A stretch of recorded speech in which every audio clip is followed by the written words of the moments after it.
Ça va. Du live? Ok, on est en live alors. Ben écoute, c'est parfait. Donc, ben écoutez, Yorana à tous, Yorana les amis, il y a déjà 8 personnes dans le chat, donc on va laisser les gens s'installer petit à petit et arriver tout doucement. Ça, installez-vous. Donc aujourd'hui, nous allons parler légalisation du cannabis en Polynésie française et en plus on reçoit Karl Anilla, qui est quand même une personnalité dans le domaine puisqu'il essaie de vraiment de faire avancer les choses. Donc, ben, écoute, on va laisser les gens s'installer petit à petit, puis après, on va laisser la parole à Karl. Donc, ne pas oublier, j'aimerais juste qu'on reprécise quelque chose. Nous, la première règle, donc on va essayer de ne pas se couper la parole.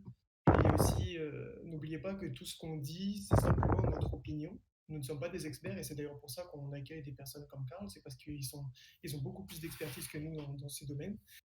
Et donc voilà, donc c'est simplement notre opinion qu'on donne, sauf quand on parle de sexe. Quand on parle de sexe, là les gars, c'est 100% véridique. Tout est vrai, il faut nous écouter.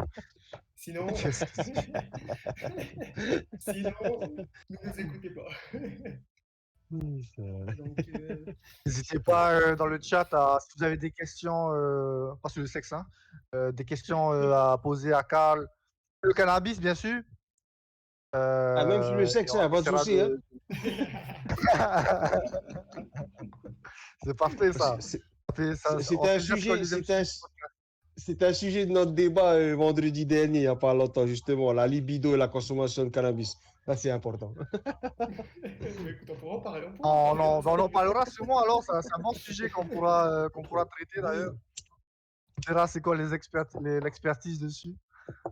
C'est ça, c'est ça. Donc, bah, écoute, on va commencer. Les gens viennent Et petit à puis, petit. ouais, c'est ça, on peut commencer, je pense. Donc, bah, écoute, Karl, je vais te laisser te présenter et présenter tes associations et tes objectifs. Au Puis voilà, je te Tiro, laisse la parole. ben, avant de me présenter, j'aimerais vous remercier, les amis, hein, vous tous, qui m'avez invité à participer à ce débat sur justement un sujet sur lequel j'ai, pas tout seul, mais avec des amis, on a créé une association il y a 9 ans maintenant, qui s'appelle Trietième Culture. Et donc, justement, l'objectif est d'abord et avant tout l'information, hein, l'information sur l'histoire du cannabis et du chanvre en Polynésie française. Pour être en général, c'est ça. Hein.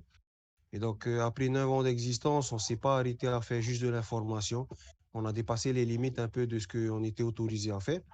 Et donc, j'aimerais vous remercier de nous. C'est vraiment un plaisir pour nous hein, de voir que ce que l'on fait depuis toutes ces années, ben, aujourd'hui, on est assez reconnu quand même. Hein, et ça, c'est justement avec tout le travail qui a été fait non seulement par moi-même, mais par beaucoup d'autres personnes à qui je souhaiterais justement apporter hein, tous mes remerciements et remercier tous ceux qui nous suivent. Et ensuite, envoyer un message d'encouragement à vous tous qui êtes au Canada.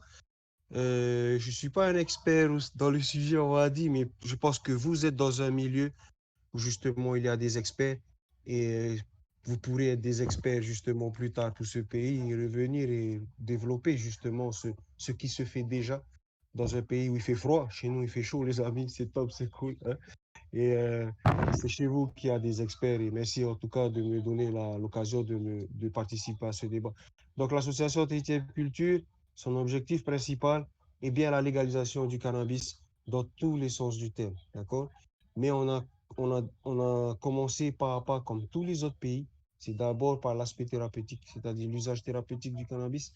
Ensuite, notre deuxième objectif, c'est l'usage industriel, c'est-à-dire la transformation du chanvre notamment dans la fabrication de plastique ou de matériaux de construction ou dans le cordage. Ces choses-là, on les a au Fari à peu près, hein, au Pécatondo.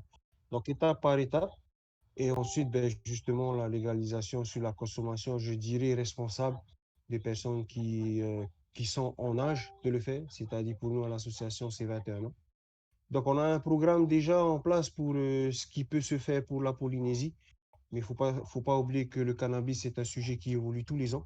Et avec chaque pays, tous les ans qui sort de la légalisation. Et moi, ma grande question, c'est à quand notre tour hein? C'est ça, c'est quand est-ce que ça va être notre tour à nous? Et justement, on est là pour en parler. Et merci à vous de me recevoir. Il y aura dans tout le monde. Yes. Ah, super, merci beaucoup pour la présentation. Je vais te remercier aussi pour avoir accepté notre invitation. Hein. Je t'ai prévenu un peu, pas vraiment à l'avance, et tu m'as dit tout de suite oui. Et bah, nous voilà quoi, hein. Merci, merci de ta Oui, présence et de nous y a pas apporter, de souci. Yes. ton expertise sur le sujet quoi, hein. Alors, on On va va essayer, en commencer, tout cas, je vais essayer. Yes. on va commencer déjà, de la base. C'est que pourquoi, comment dire? Qu'est-ce que vous avez réussi à faire jusqu'à maintenant? Qu'est-ce que vous avez réussi à amener, dans cette lutte? Est-ce que vous avez réussi vraiment concrètement à faire avancer les choses depuis la création de ton association? Alors, concrètement, qu'est-ce qu'on a réussi à faire? Moi, je dirais qu'on a fait un gros travail pour le changement de mentalité et à faire justement découvrir le cannabis à la population ici autrement, hein. Donc, il faut savoir qu'on a deux populations ici à Tahiti. Il y a nous, hein, il y a vous, il y a nous, celles qui s'informent via justement son téléphone ou via les nouvelles méthodes de Internet et ce genre de choses. Et par contre, aujourd'hui, on a nos parents ou nos grands-parents qui n'ont pas accès à ça, hein. Et depuis, en fait, ces 9 ans de combat, on va dire, hein, on n'a pas arrêté. Voilà concrètement ce qu'on a gagné, c'est justement cette génération troisième âge que j'appellerai moi. Parce qu'aujourd'hui, toutes les personnes qui viennent nous voir aujourd'hui sont des personnes âgées, hein. Et aujourd'hui, en fait, on a réussi avec toutes ces personnes à démontrer que notre cannabis ici à Tahiti, hein, avait les mêmes effets thérapeutiques que ce qui se faisait ailleurs. D'accord? Parce que nous, ce qu'on a fait ici, on n'a rien inventé. D'accord? Les huiles sublinguales ou tout ce qui se fait ailleurs dans le monde, on n'a rien inventé. Qu'est-ce qu'on a fait? On a pris nos produits locaux à nous ici. D'accord? Démontrés aux personnes. Mais petit à petit, en fait, c'est les mentalités de ces personnes-là qui ont changé. Et qu'est-ce que ce changement nous a apporté? Ça nous a apporté de la crédibilité auprès des pouvoirs publics. D'accord? Il y a 9 ans, on avait 27 ans, on avait 28 ans, on ne nous prenait pas du tout au sérieux, hein. On était encore ces jeunes qui voulaient justement tout changer brutalement, hein. Ben aujourd'hui, ben, moi, ce que je peux vous dire aujourd'hui, c'est qu'on fait partie des travaux de réflexion et de changement au niveau des textes et d'application de l'usage thérapeutique du cannabis aujourd'hui. L'organisation d'un colloque dans quelques semaines où l'association fait partie justement de l'organisation de ce colloque. Donc, elle est consultée, elle est approchée et elle est, comment dire, tout le temps justement demandée pour être conseillée justement sur ce que les gens ont besoin ici en Polynésie. Voilà ce qu'on a gagné, les amis, concrètement. Mais est-ce qu'on a réussi à faire légaliser quoi que ce soit? Concrètement, non. On n'a pas gagné ça, hein. La prochaine étape, on va dire. Ben, la prochaine étape, c'est là, ça se joue dans les jours qui suivent. Les groupes de travail vont commencer. Le colloque, on l'a le 1er au 4 juin, hein. Et donc, on aura des experts, on va dire, ben, du Canada aussi qui vont arriver, de France, du Portugal et tout ça. Et nous, l'association, on va apporter justement notre travail de terrain qu'on a fait avec toutes les personnes ici à Tahiti qui se sont soignées avec des huiles de cannabis, avec du moneuil ou avec des gélules ou avec autre chose, sachant que tout a été fait localement et qu'on n'a pas eu besoin d'importer quoi que ce soit. Voilà. Et merci, Karl. Il n'y a Juste un pas de peu pour souci. rappeler aux viewers, c'est quoi la situation d'ailleurs sur les lois du cannabis? Est-ce qu'aujourd'hui à Tahiti, on peut posséder des plants pour sa consommation personnelle et tenir du cannabis ou quelque chose du genre? Ou c'est vraiment zéro tolérance et aucun produit lié au cannabis ne peut être possédé, sinon ça risque C'est- amende, des prisons, etc. Ben oui, c'est exactement ça. La situation actuelle n'a pas changé. On est toujours sur la tolérance zéro et même elle a même empiré. Elle a empiré depuis 2015 où justement le street shop a été fermé en ville à propriété, ce qui a entraîné une loi qui a été votée justement et qui classait justement l'interdiction totale de l'importation jusqu'aux graines. Et encore pire, qu'elles ont classé ces graines et ces fleurs en tant que produits, plantes vénéneuses. Ah, C'est-à-dire que même c'est-à-dire que même la loi polynésienne a été au-delà de la loi nationale. D'accord? Donc, on est encore beaucoup plus sévère que la loi nationale. Quoi qu'il en soit, c'est pas une fin. C'est-à-dire, voilà, à l'heure actuelle, on a le droit de rien posséder. On a le droit de rien faire. Tout ce que je fais actuellement, moi-même et l'association, on est en parfaite illégalité. D'accord? Donc, on peut être arrêté à tout moment, ça n'a pas de souci. Donc, c'est zéro tolérance zéro jusqu'à aujourd'hui. Sauf qu'il y a les lois nationales. Ensuite, il y a les lois internationales, hein, les lois européennes, ainsi de suite. Ça c'est par palier, en fait, d'accord? Et nous, ici, en Polynésie, on ne peut pas être au-delà des lois nationales déjà dans un premier temps. Maintenant, c'est en cours de changement. C'est ce que je peux vous dire à l'heure actuelle, d'accord? C'est en cours de changement. pour justement faciliter l'accès pour les personnes nécessitant dans un cas de santé, hein, c'est-à-dire un cas de nécessité. C'est ce qui s'est passé ici en l'an 2000, où justement une personne tétraplégique qui avait été arrêtée à Popeno, en possession de 300 plantes quand même, où le juge justement a rendu son verdict en disant que son état de santé nécessite l'usage du cannabis. Et ça s'arrêtait là. Ça ne lui donnait pas l'autorisation d'en cultiver, ça ne lui disait pas comment s'en fournir, par qui être suivi. C'est juste une décision de justice. D'accord? Et on en est encore là jusqu'à aujourd'hui. On a le droit de rien posséder, hein. Une graine, aujourd'hui, ça va encore pire. Quand on trouve un pied de cannabis sur ton terrain, on peut te saisir le terrain. On peut saisir tous Ah, tes le biens. terrain entier. Ouais, carrément, le terrain entier. Bon, le commissaire, il a annoncé ça il y a quelques années. Voilà où on en est. Donc ça, c'est des moyens dissuasifs, justement, hein, pour la politique de prohibition. Et moi, j'appelle ça la politique du chiffre, hein. C'est ça qu'il faut retenir dedans tout ça. Donc, que dit la loi? La loi, c'est toujours tolérance zéro. On n'en est même pas là. Maintenant, ça évolue au niveau thérapeutique. Il faut s'en satisfaire dans un sens où c'est un premier pas vers l'usage thérapeutique. Juste pour info, pour la petite histoire, Californie, en 96, ils avaient légalisé l'usage thérapeutique. Ils sont passés au récréatif il y a quelques années seulement, c'est-à-dire en 2016. Donc, vous voyez l'écart et le temps que ça a pris. Je Et ça pense que ça prendra pourrait sa faire la même part. chose ici. Ça pourrait être comme une première étape vers peut-être Tout à fait. le récréatif et quelque chose de plus doux, quoi. Bien sûr, c'est un premier pas parce que tous les pays l'ont fait comme ça. Il n'y en a aucun pays qui a été directement à la légalisation de l'usage récréatif comme ça, hein. Donc, ça a été pas à pas. Pareil aux Pays-Bas, ça a été par la tolérance et ainsi de suite. Maintenant, les exemples ne manquent pas. Les grands pays l'ont fait et il n'y a qu'à s'en inspirer. Et en fait, nous, ici au pays, construire un modèle qui nous convient. On ne peut pas faire un modèle copié à chaque fois sur ce qui se fait ailleurs. On a des spécificités, il faut en tenir compte, il Parfait. faut justement le construire. Et je pense qu'aujourd'hui, ben, vous, la génération qui partez faire des grandes études, c'est justement pour revenir et être des leaders de ce pays. Désolé pour les politiciens actuels, hein, je suis né, c'est les gars d'aujourd'hui jusqu'à maintenant, et ça n'a pas vraiment beaucoup changé au niveau de la conception d'une nouvelle vision, hein, pour le pays. Ouais, Et justement, si on parle de cannabis, il faut qu'on oublie justement la vision drogue ou schéma catastrophique, ou vous voyez ce que je veux dire, mais ouais. plutôt comme une ouverture du secteur primaire, comme une économie dans un secteur primaire. Et là, justement, on peut, là, c'est un autre débat, hein, mais désolé. Mais si je reviens à ta question, pour la loi, hein, la tolérance, c'est zéro, mais c'est en pleine évolution à l'heure actuelle. C'est ce que je peux vous répondre concrètement. Super, merci Karl. N'hésite pas à déborder un peu, c'est vraiment super intéressant ce que tu nous dis en ce moment. C'est vrai qu'aujourd'hui, les politiciens à Tahiti sont toujours dans un modèle, ils ont sûrement dû entendre, ils se sont jamais renseignés aujourd'hui sur les nouvelles recherches qui ont été faites sur le cannabis et ses effets positifs. Ils sont peut-être toujours Oh. bloqués un peu dans l'ancien modèle. En fait, le cannabis a toujours eu des stéréotypes négatifs, alors qu'on parle beaucoup moins de ses effets positifs, hein. Voilà. Bon, je vais pas m'attarder sur l'aspect récréatif, hein, c'est-à-dire fumer, hein, comme moi je fais dans une pipette, comme dans le monde entier, il y a à peu près 60 millions de consommateurs dans le monde. On met cette partie-là au bas de l'échelle, tout en bas, tout en bas, tout en bas, et on commence justement par en haut. Et on peut s'apercevoir de tous les aspects positifs que cette plante peut nous donner, hein, et en dernier lieu, de la consommer comme on le fait. De toute façon, aujourd'hui, ça ne s'arrêtera pas. La consommation de cannabis est plus que banalisée. C'est normal. Désolé de le dire, mais aujourd'hui, c'est comme ça et c'est normal. Fumer du cannabis, ça devient. Chaque foyer ici en Polynésie a au moins une personne qui consomme du cannabis dans son foyer. C'est une grosse hypocrisie que l'on vit ici en Polynésie, hein.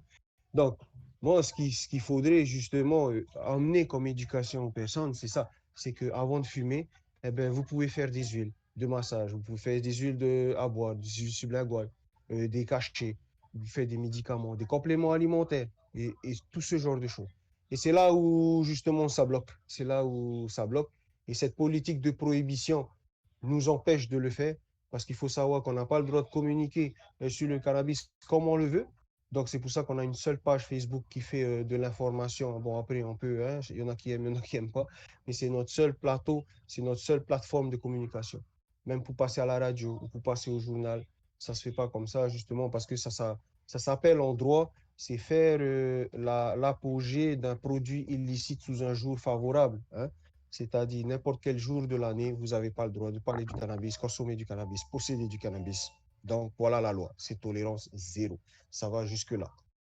Porter un t-shirt avec Même la une liberté feuille de d'expression. cannabis.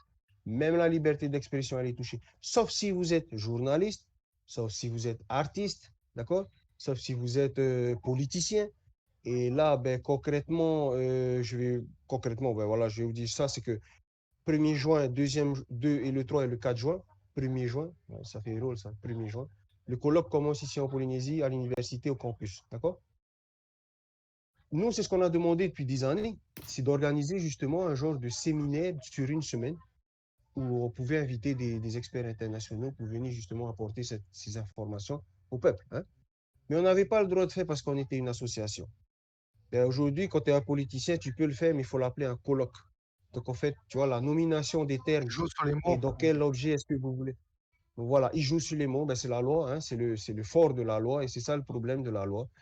Donc, ce que l'on fait aujourd'hui, nous, c'est à moitié toléré, c'est à moitié légal. On nous laisse faire, on nous voit faire, ils voient ce qu'on fait. Donc, nous, on se pose la question. Donc, il faut se mettre d'accord là tout de suite. C'est légal ou pas? C'est toléré un peu ou quand on veut ou quand on a besoin. Tu vois ce que je veux dire?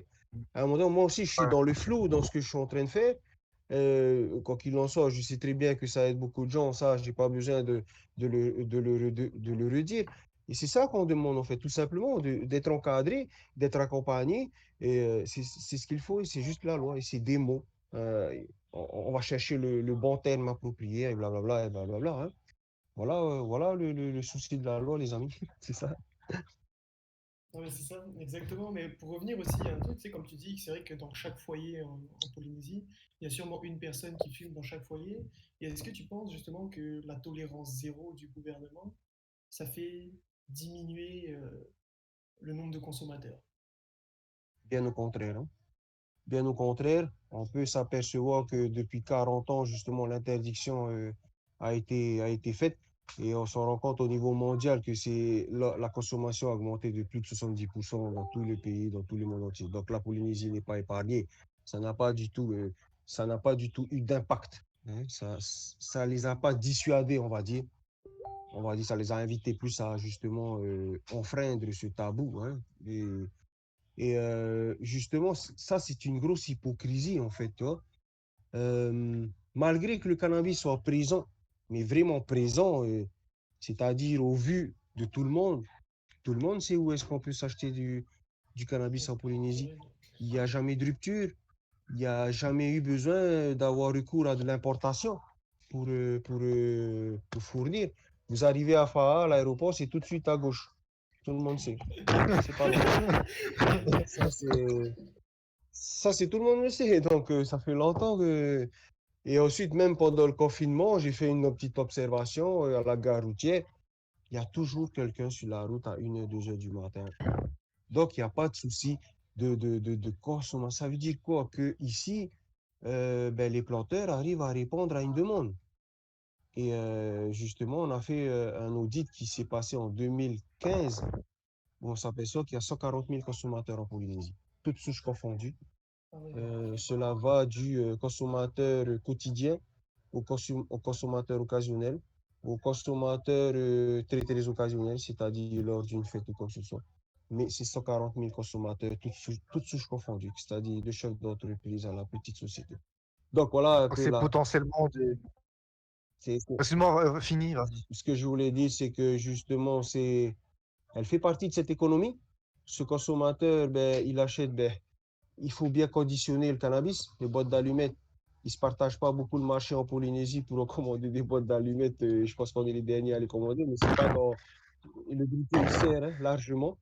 Donc, on sait très bien voilà, pourquoi ça se passe, hein. Moi, j'étais dans l'import-export, je connais très, très bien le domaine et je vendais justement des cartons de boîtes d'allumettes. Croyez-moi, c'est pas pour les particuliers. D'accord? Et puis, voilà. Ensuite, il y a ces pipettes qui se vendent dans les stations mobiles, comme tout le monde le sait, hein. Et donc, la consommation de cannabis, elle est là devant nous, en Polynésie, tous les jours. On ferme les yeux. Elle est dans C'est les juste une rues, grande elle est dans les hypocrisie en églises. soi.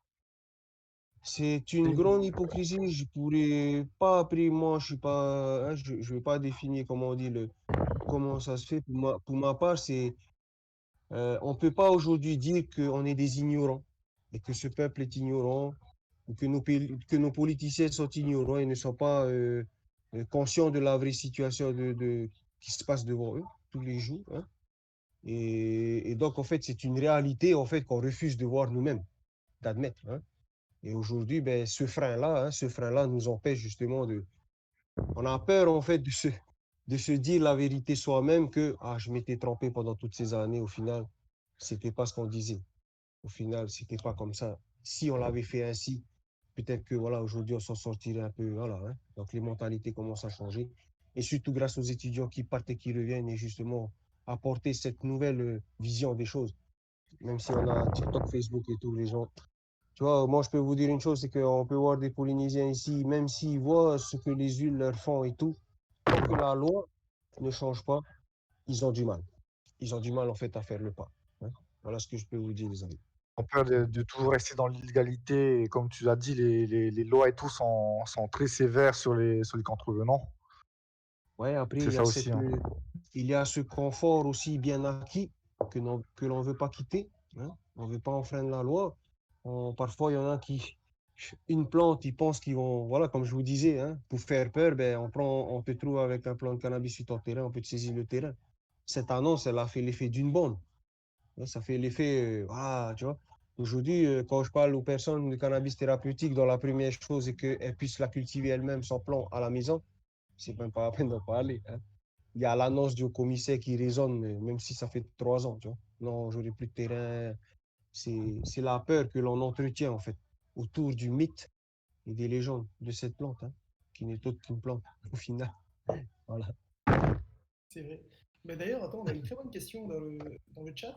C'est Chakala qui nous demande si les médecins locaux, est-ce qu'ils ont le droit de se prononcer publiquement sur les effets bénéfiques du cannabis? Localement, ici en Polynésie, il ferait mieux de se la taire, de se taire. Ouais. Ok. Concrètement, je vais vous dire, parce que j'ai un médecin, on a un ami et j'ai pas peur, il s'appelle le docteur Sueur. Il a été pédopsychiatre en Polynésie pendant 30 ans. Et notre ami Tauté Barrio, qui aujourd'hui est décédé et qui faisait partie de l'association Moruro et Tato sur les conséquences des essais nucléaires. Ces deux médecins ont été les pionniers de l'association Tétière Culture et qui nous ont toujours soutenus depuis. Mais le sujet du nucléaire était trop chaud. L'un est parti, il est décédé, et l'autre, Tauté Sueur, a été justement remercié et ramené en France. Et aujourd'hui, il nous aide depuis la France. Donc, il fait partie de l'association l'IACM, l'Association internationale du cannabis médical, qui est basée en Allemagne. Et avec l'association Principe Actif, justement, je mets en relation les maladies ici en Polynésie. Parce que ici, ben, des médecins nous suivent ici, hein, mais ne peuvent pas se prononcer et justement, voilà encore cette hypocrisie, tu vois. Moi, je peux vous dire que des fois, il y a des patients qui viennent au Faripoté à Popra en disant que c'est leur médecin qui les envoie ici, mais ils peuvent pas s'exprimer sur ça. Sauf qu'aujourd'hui, moi, je vais vous dire un truc, puisqu'on a contact avec quand même le ministère de la Santé, moi indirectement, puisque je passe par une personne, j'ai un peu du mal avec nos politiciens en ce moment. Donc, du coup, c'est quelqu'un qui fait l'intermédiaire pour nous. Et donc, il va faire un appel justement à des médecins qui seraient volontaires justement pour des expériences du cannabis thérapeutique. Maintenant, c'est une annonce qu'on m'a faite, qu'on m'a dit. J'attends de voir le schéma, qu'est-ce qu'il en est réellement, hein, ou c'est juste une simple annonce encore, une coquille vide. Mais s'il veut vraiment faire ça, nous, on a ce qu'il faut aujourd'hui pour lui remettre des patients avec des pathologies lourdes et qui ont commencé des traitements depuis plus d'1 an. Et je pense qu'en fait, il faut juste que le pouvoir central fasse le pas. D'ailleurs, le ministre de la Santé l'a dit, hein, il n'a pas caché l'année dernière, je m'en rappelle. Il a bien dit à la télé qu'il serait pour l'usage du cannabis thérapeutique. Mais rien n'empêche aux médecins, même si, hein, et nous, ben, on a nos médecins qui nous suivent encore au Faré, mais je les invite franchement à se lever, à arrêter de se cacher, parce que là, c'est toujours l'association qui prend pour eux, pour tout le monde, quoi. Autant pour les malades, autant pour les médecins. Mais on a réellement des médecins qui nous suivent à l'association. Quand des cas de cancer se présentent à nous, Moi, je ne joue pas à Dr House, je ne joue pas à quoi que ce soit, hein. On va les réorienter vers des professionnels et nous, on va essayer de faire ce qu'on peut avec ce qu'on a, avec les limites de ce que nous, on sait faire. Voilà, voilà les amis. C'est excellent ça.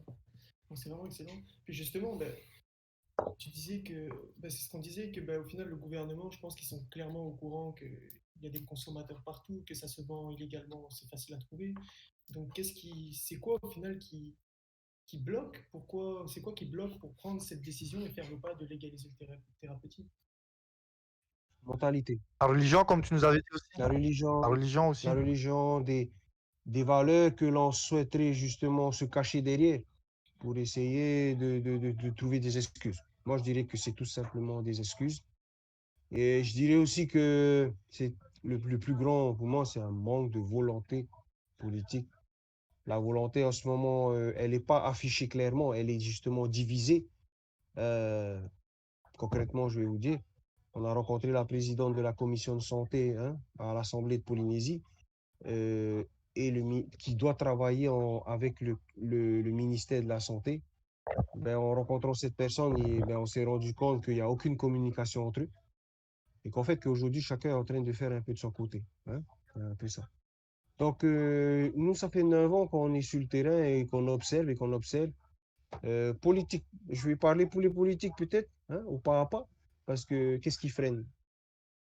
Si la population, elle était demandeur, si une grande majorité de la population et que le mouvement populaire se fait voir, se fait entendre, le politique suivra, tout simplement. Et c'est tout un intérêt pour lui, parce qu'il veut être élu. Il veut retourner sur son siège. Donc c'est comme ça. Donc s'il voyait qu'il y avait un réel mouvement populaire qu'il demande, je vous assure que ça irait plus vite, ça irait très vite. D'accord? Donc il y a deux parties. Ensuite, ben, il y a les politiciens qui sont de leur côté. Et là, justement, on joue à un jeu de chaises musicales. C'est ce qui se passe en ce moment. OK? Là, on aura nos élections qui vont arriver. Et du coup, nous, à l'association, c'est pas de maintenant. On les a rencontrés tous, de tous bords, que ce soit chez les Bleus, que ce soit ceux qui n'ont aucune majorité, que ce soit ceux qui sont dans la majorité. Ils sont tous d'accord. Et ils ont tous déjà, euh, ils ont des collaborateurs à côté qui sont payés pour ça, hein. Vous allez aller voir un politicien, il vous écoutera, c'est tout. Mais il a des personnes autour de lui qui vous écoutent bien et qui prennent note de tout ce que vous dites, il les enregistre même. On a eu affaire à ça. Donc aujourd'hui, aujourd'hui, qu'est-ce qui bloque réellement, moi?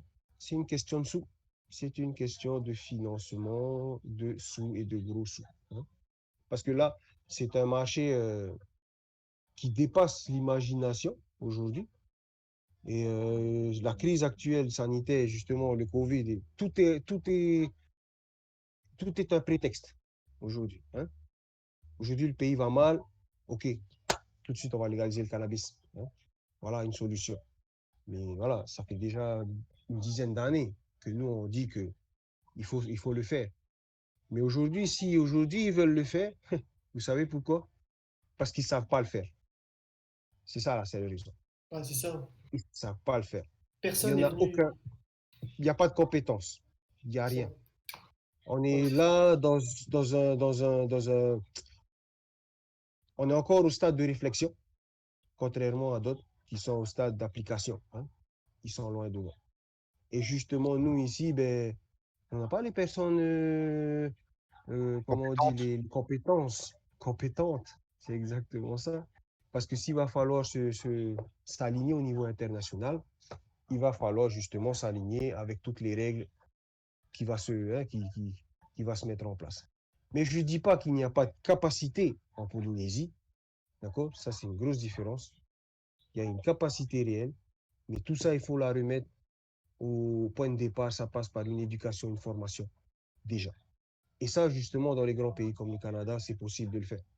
Et ça, il faut revenir avec tout ça pour monter une école et justement pour montrer toute la compétence que l'on peut développer avec la capacité que l'on a déjà. Ça Voilà où il serait, faut amener. ça serait le rôle du pays en soi de de poser l'argent en avant pour permettre, par exemple, aux C'est jeunes son de se rôle. former dans ce domaine. C'est son rôle. Alors, à l'heure d'aujourd'hui, je sais que tout ce que l'on fait, par exemple, moi je vous parlais concrètement, Ce qui me reste, c'est des machines pour faire des analyses. Des analyses, des machines qui coûtent la peau des fesses quand même. 30 millions, on va dire. Ces machines, elles existent ici. Elles sont à la direction de l'environnement, elles sont à la direction de l'agriculture, elles sont à l'université du pays. Sauf qu'il nous faut juste une autorisation pour le faire. Ce qui nous permettrait justement de... Et là aussi, là où je parle de la vraie volonté politique. La vraie volonté. La volonté, elle est là, mais elle est divisée. C'est que chacun il veut que hein, c'est moi qui vais annoncer le sujet, ils veulent avoir la couverture, on va dire. C'est un peu comme ça. Donc, ils sont divisés au sein d'eux-mêmes, mais par contre, il y a les moyens, il y a les moyens financiers, il y a la capacité locale. Et je pense que voilà, ben, maintenant, s'il faut répondre à toutes ces questions de qu'est-ce qui bloque, ben, à un moment donné, on va se heurter à la question, au final, qu'est-ce que vous voulez réellement, vous, monsieur les politiciens, hein? Ouais, c'est ça. Et le peuple, c'est ça, hein, qu'est-ce que vous voulez réellement? Parce que on va pas vous inventer un programme, on va pas vous inventer du cannabis demain, on va pas vous inventer quoi que ce soit. Aujourd'hui, il faut se mettre à la page. Et aujourd'hui, si nous, on part dans un aspect économique, moi, je toucherai plus à l'export, à savoir que le Canada avait lancé un appel d'offres international où il demandait à lui fournir 100 tonnes de cannabis à l'année. Donc, imaginons un peu ce que ça fait. Je Ouais, c'est pense que énorme. ça l'aurait fait. Je pense que pour la Polynésie, 10 tonnes, 20 tonnes, on l'aurait pris et ça aurait fait du boulot pour beaucoup de personnes. Si on Totalement, c'est vrai. réfléchissait un peu comme ça, voilà. Donc Donc, ouais. aujourd'hui, c'est vraiment pas de se repositionner dans son pito ici à Tahiti, hein, et se dire qu'ici on a tout acquis et qu'on sait tout, on a la meilleure weed du monde et ainsi de suite. Ça reste encore la légende de la carte postale ou hein, voilà. Mais on peut pas, on sait comment on dit, qu'on se diffère, hein, qu'on a des qualités, nos fruits et ainsi de suite. Mais faut en faire un atout, quoi. Faut faire un atout et voilà, pour être concurrence, pour être Concrètement, tu penses c'est quoi on dit la spécificité du cannabis local? c'est sa saveur. Parce que, d'après ce que j'ai vu, c'est sa saveur. C'est sa saveur. En fait, il n'y a C'est pas pas de. Oui, vas-y. C'est ce qu'on appelle les terpènes, hein. Les terpènes, justement, c'est ce qui favorise l'odeur, les terpènes, la saveur du fruit, peu importe ce qu'elle est. Les terpènes, tu les trouves dans le papaye, banane et ainsi de suite. Tous les fruits, en fait. D'accord? Et c'est ce qui fait la différence ici de nos fruits. Nos mangues sont beaucoup plus sucrées, nos bananes sont beaucoup plus sucrées. On a justement un climat, un environnement et une localisation qui fait qu'on a une culture qui est différente. Elle est tropicale, d'accord? C'est ça. Et on a du vin aussi qui pousse à Rangirois, qui est différent. Voilà ce qui donne aussi justement une saveur différente de notre cannabis. Et la teneur en THC, dans ce cas-là, justement, là, il faut faire des réelles études. Bon, en ce moment, on le fait avec des moyens qu'on a qui sont parfaitement reconnus aussi dans le monde, le Purple Pro. Et bien, on arrive justement à des chiffres on n'a rien à envier justement au reste du monde, honnêtement, hein. À Là, combien, là, à là, combien on on en est tourne à à peu près 29%. À à 29%. 29%. Ah ouais, Oh, mais. c'est- Ok, ok, ok. parce Là, que On peut en être content, hein. Yes, yes. en soi, Karl, ici, la teneur en THC, elle est à 16%, 18%, c'est déjà considéré comme quelque chose de très haut ici. Alors, quand tu Alors, me donnes des chiffres c'est comme ça. ça, Alors ça, c'est un autre sujet, les amis, hein. Moi, il va falloir que je m'exprime en tant que militant, justement, hein, non plus pour essayer de... Je pense que se poser des limites, ça freinerait aussi justement à la recherche et au développement et au potentiel que peut donner la plante, hein. Je ne suis pas pour une limitation du tout, hein, pour ma part. Ça serait se limiter aussi dans le potentiel thérapeutique de la plante. Aujourd'hui, ce que font les grandes sociétés et les grandes entreprises pharmaceutiques, c'est justement de définir un taux de THC qui leur est satisfaisant, hein. Mais est-ce qu'on a fait des études sur la demande? Qu'est-ce que les personnes qui consomment, ce qu'elles veulent réellement, hein? Quelles sont leurs attentes? Il ne faut pas en faire un produit justement où, trop contrôlé, on va dire. Pas contrôlé dans le sens où on veut le contrôler pour le consommateur, mais le contrôler pour que ça soit propre à la consommation et que ça soit sécurisé pour le consommateur. D'accord? Donc pour moi, le cannabis récréatif, c'est une chose, hein, c'est, mais le potentiel thérapeutique n'a pas encore atteint ses limites dans la recherche de cette plante. D'accord? Israël et le Canada aujourd'hui sont les deux pays les très avancés depuis les années 70 quand même. Et on en est encore loin justement. Et là, il faut se poser les réelles questions. C'est que les lobbies pharmaceutiques n'ont pas interdit son usage innocemment, pour ma part. Aujourd'hui, on parle de Sativex, d'Epidiolex, de Marinol, qui sont faits à base de cannabis synthétique, non pas de cannabis naturel. Et aujourd'hui, on est dans une guerre du génétique où justement des banques s'approprient les graines. On ne pourra plus justement cultiver des variétés qui produisent des graines elles-mêmes. Et on va se retrouver dans un marché justement qui va tout contrôler. Et on aura les mêmes génétiques partout. Alors que non, c'est une plante. Son histoire, elle est riche. Hein. Elle a fait le tour du monde. Bon, tout le monde le sait. Elle a voyagé par des bateaux. Elle a fait l'histoire du monde, cette plante. Et en se limitant justement à son potentiel depuis les années 70 jusqu'à aujourd'hui, on n'a pas que limité sa consommation abusive récréative, on a limité tout son potentiel. Et c'est là le plus important en fait. Et c'est là justement où il ne faut pas mettre un frein à la recherche. Je suis d'accord pour la consommation, hein? C'est comme l'alcool. On vend du whisky à 70 degrés, on vend des bières à 7 degrés, à 28 degrés. Hein? Donc trouvons un cadre. Un cadre à la demande de ceux qui veulent consommer. S'ils veulent du 33%, ben donnez-lui du 33%, je ne sais pas. Hein? Mais ça sera justement réglementé comme les alcools. D'accord? Mais par contre, moi, je suis très. Ce qui me passionne, c'est l'aspect thérapeutique. Hein. Franchement, c'est de voir toutes ces personnes se soulager après quelques jours ou quelques mois de traitement, alors que pendant des années, ils ont eu des traitements lourds, chimio, radio et ainsi de suite. Et je pense que vraiment, le cannabis a un avenir thérapeutique, c'est énorme.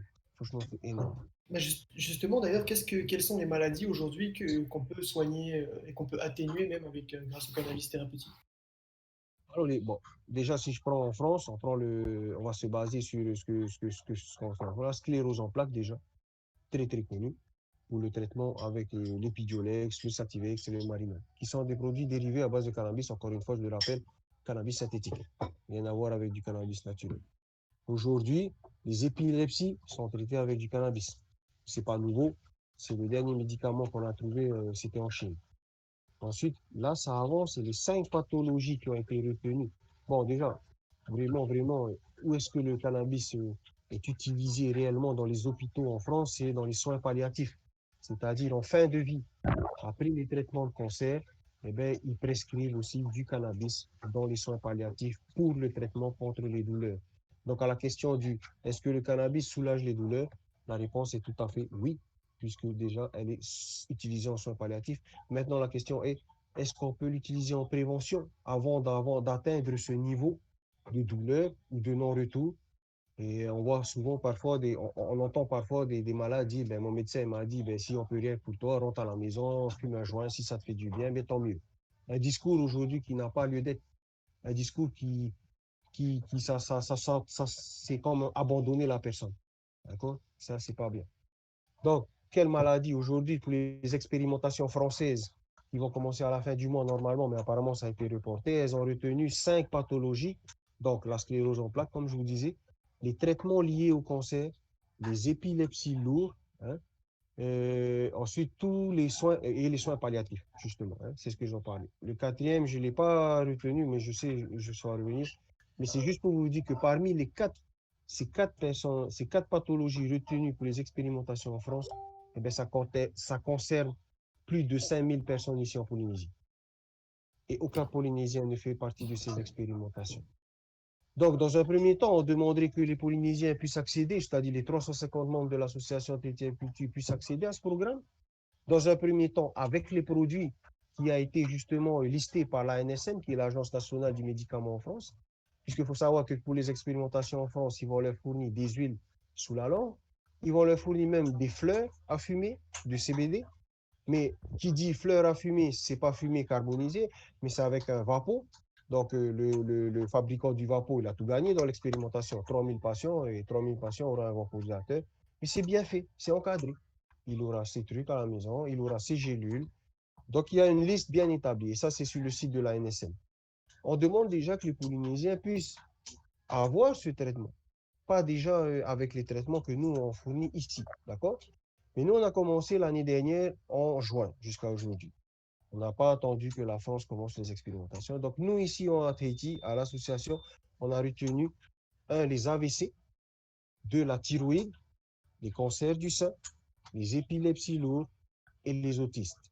Voilà les 5 groupes de malades qu'on a retenus ici à Tahiti. Et pour commencer, demain, pour nous, lundi, à 13h, on a un groupe de parole avec 6 femmes atteintes du cancer du sein et avec la personne qui s'occupe justement de ces cas-là à l'association, et on fera une première vidéo, on se prépare pour le colloque qui aura lieu au mois de juin.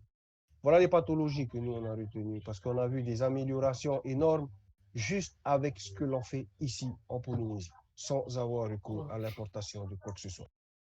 Ok. Merci, Carl.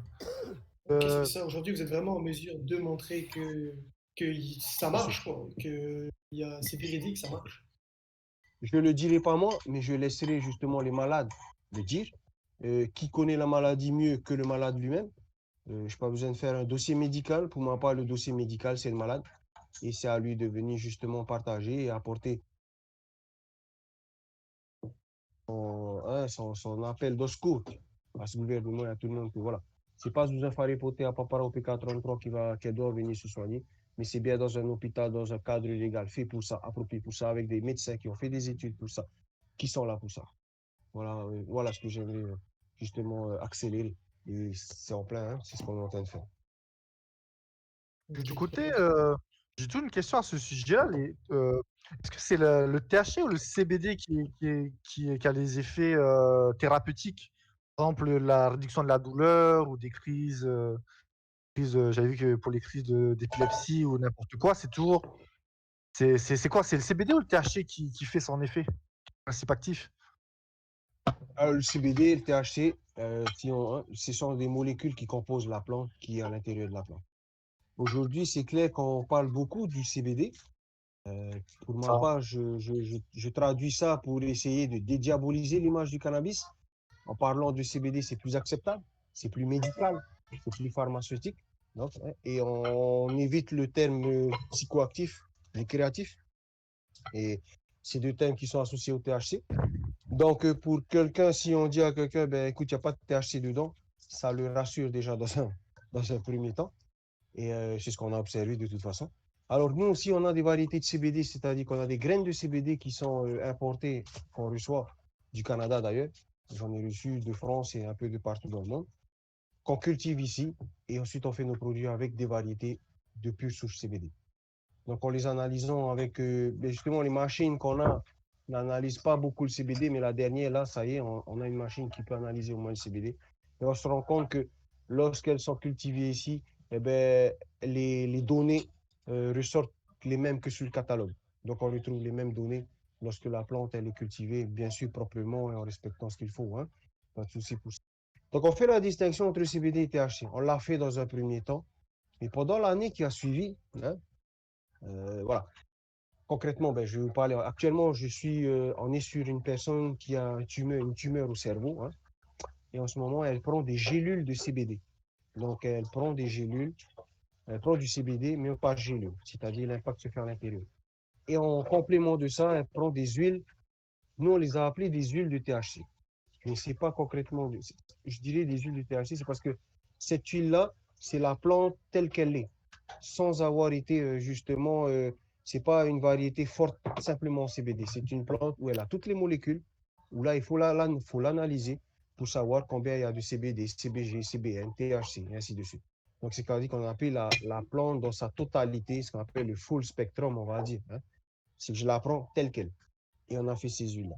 Par contre, on a une autre plante qui est que du CBD, plus forte en CBD, où on a fait les gélules. Voilà après comment on a fait le travail. Mais on s'aperçoit qu'une plante uniquement où il y a du CBD, ça agit très bien sur la maladie, hein, mais pas sur la douleur. Pas sur la douleur. Par contre, lorsqu'on fait des produits accompagnés du CBD plus THC, on voit que le THC réagit très bien sur la douleur. Après ça, c'est des observations. Je ne suis qu'une association. Je ne suis pas une étude scientifique. Et justement, tout ce que je pourrais dire ne sera jamais validé, bien sûr. Hein. Moi, c'est ce que je fais avec tout le monde tous les jours. Et puis, voilà. Mais j'espère un jour justement que tous ces instituts qui sont autour se rapprochent. Et moi, je suis prêt à donner toutes les infos qu'on a collectées depuis toutes ces années. Et justement, c'est pour qu'un travail collectif puisse se faire et aboutir à quelque chose concrètement. Voilà ce que je peux vous dire. Ça. Mais pour ma part, hum, c'est une guerre commerciale que de vouloir séparer le CBD du THC. Aujourd'hui, le THC est reconnu comme une molécule thérapeutique, et ça depuis le mois de décembre, concrètement. Donc, il n'y a plus de débat à faire à ce sujet-là.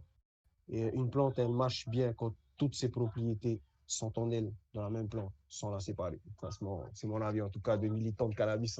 Hein. Non, mais exactement, mais après, c'est ça, si on veut différencier aussi le CBD du THC, tu sais, par exemple, ici, au Canada, ils vendent, tu peux acheter juste des joints, par exemple, de THC, de CBD, tu peux acheter juste des huiles de CBD. En fait, c'est qu'il y en a certains qui veulent consommer récréativement, sans avoir les effets, justement, C'est pas psychoactifs. tout. Et après, est-ce que, ben moi j'avais une question un petit peu dans le même sens. Est-ce que tu penses que le taux de THC que tu as dans une plante, ça aura un impact plus ou moins grand sur la maladie? Est-ce que plus le taux de THC est fort, plus il peut prévenir de certaines maladies? Justement, non, on n'en est même pas encore là à définir Ok. si telle ou telle molécule est beaucoup plus active sur telle ou telle pathologie. Parce qu'il n'y a pas que le THC dans la plante du cannabis. Il y a d'autres molécules. Et non, parce qu'on s'en aperçoit déjà que quelqu'un a pris, comment on dit, il faut bien comprendre qu'est-ce qu'un taux de THC. Hein. C'est une valeur, c'est un pourcentage. Quel impact elle a sur l'individu, hein, concrètement. Par exemple, on va fumer quelque chose à 33%. Si tous les quatre ici, tous les trois ici, on fume quelque chose de 33%, on réagira tous différemment. Toi, tu peux ne pas l'aimer. L'autre, il peut le trouver super bon. Et moi, je peux la trouver vraiment nulle. D'accord? Donc, l'impact et la réponse d'un taux de THC dépend de la réponse de la personne. Et là, c'est pareil pour un médicament. C'est exactement pareil pour un médicament. Et je prends le cas suivant.